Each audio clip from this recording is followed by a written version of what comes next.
15 years ago, in the quiet summer nights of New Braunfels, Texas, my friend Sarah and I experienced something that no one believes but has haunted me ever since.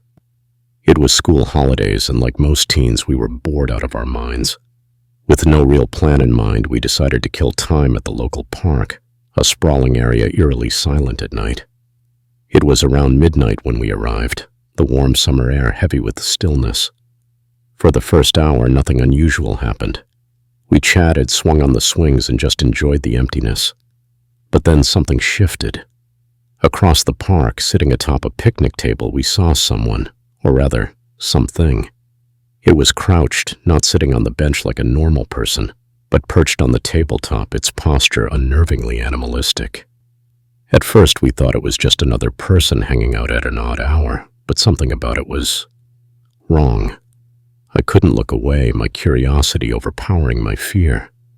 That's when I noticed the wings. Yes, wings. They were folded tightly against its back, but unmistakably there, stark and shadowy under the faint glow of a distant streetlight. Its body appeared human, mostly, but those wings told a different story. And then it screamed. The sound was like nothing I've ever heard. It was a shriek, blood-curdling and primal, like the anguished cry of a woman being brutally attacked. But it wasn't human. No human, no animal could produce such a horrifying sound. It was otherworldly, like something ripped straight from a horror movie. A demon scream that sent shivers down my spine and froze me in place. Then it stood. This thing wasn't just tall, it was massive. Easily 8 feet, its presence towering and menacing. In that moment, my fight-or-flight instinct took over, and I ran. We both did. I've never run like that in my life. My lungs burned, my legs screamed in protest, but the sheer terror kept me moving.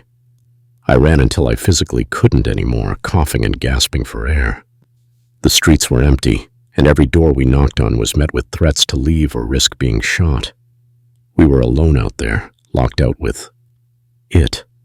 I kept glancing at the sky, half expecting to see it swooping down on us like some nightmare from Jeepers Creepers.